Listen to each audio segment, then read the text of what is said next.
Thank you. Thank you. Everybody, thank you. Please have a seat. Thank you so much. Thank you so much. It is wonderful to see all of you, and I am proud to welcome you to the first ever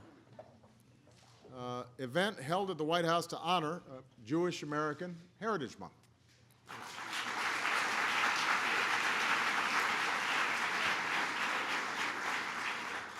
This is a pretty fancy group here, pretty distinguished group. We've got senators and representatives. We've got Supreme Court justices and successful entrepreneurs, rabbinical scholars, Olympic athletes, and Sandy Koufax. So,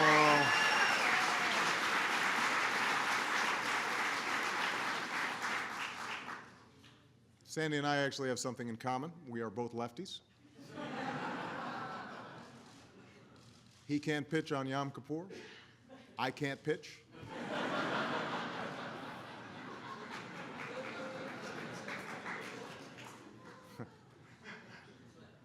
I'm looking forward to the reading by Rabbi Alyssa Stanton, the performance by Regina Spektor.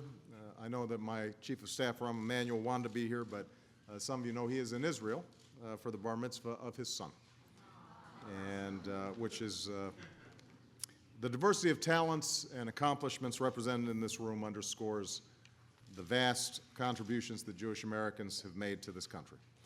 Of course, it's impossible to separate the achievements of Jewish Americans from the struggles of Jewish people around the world. Even before we were a nation, we were a sanctuary for Jews seeking to live without the specter of violence or exile. That's what drew a band of 23 Jewish refugees to a place called New Amsterdam more than 350 years ago. That's what brought Jewish immigrants fleeing pogroms on a long journey to America in the last turn of the century. And that's what led Holocaust survivors and Jews trapped behind the Iron Curtain to travel to these shores to rebuild their lives. As Jews sought freedom and opportunity in America, these waves of immigrants and generations that followed have helped to make America what it is: richer, stronger, more prosperous.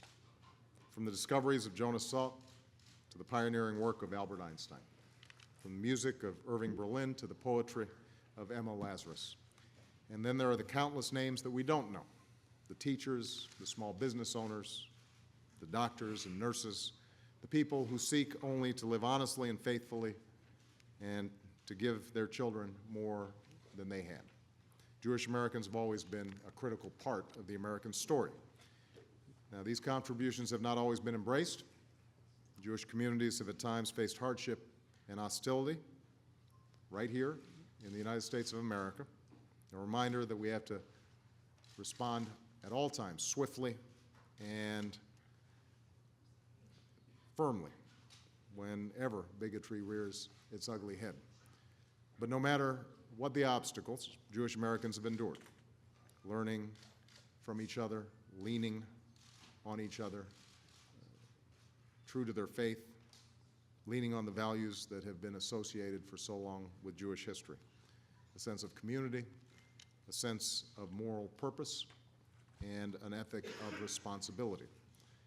So it's heartening to know that these are the enduring values of a history marked by so much tragedy. Not cynicism or despair, not callous indifference.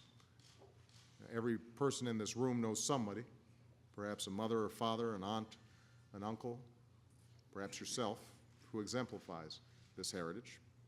Every person in this room stands at the end of an unbroken chain of perseverance, of a conviction that a better future is possible.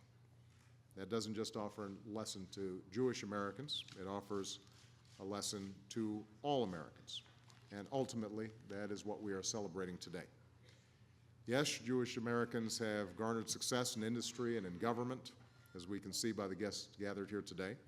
Yes, Jews have helped to pioneer incredible advances in science and medicine across countless fields. But the contributions of the Jewish community to America run deeper. As a product of history and faith, Jewish Americans have helped to open our eyes to injustice, to people in need, and to the simple idea that we ought to recognize ourselves in the struggles of our fellow men and women. That's what's led Jewish advocates to fight for women's equality and workers' rights. It's what led rabbis to preach against racism from the Bima and to lead congregants on marches and protests to stop segregation.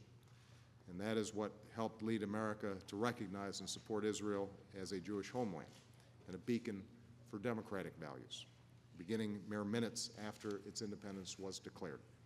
In fact, we have the original statement by President Harry Truman on display here today. So what we are called upon to do now is to continue to live up to those values as a nation, to continue to uphold the principle of tikkun olam, our obligation to repair the world.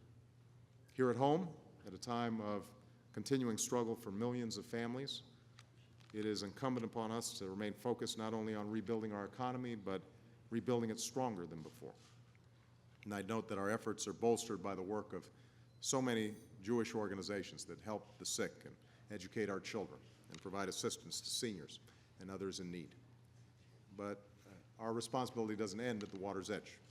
That's why my administration is renewing American leadership around the world, strengthening old alliances and forging new ones, defending universal values while ensuring that we uphold our values here at home. In fact, it's our common values that leads us to stand with allies and friends, including the State of Israel.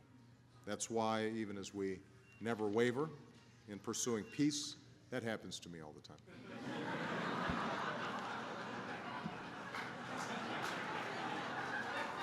That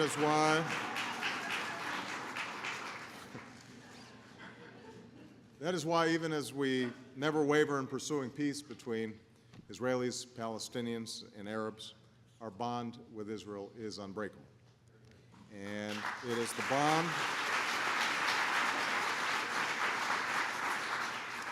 bond of two peoples that share a commitment to a common set of ideals: opportunity, democracy, and freedom.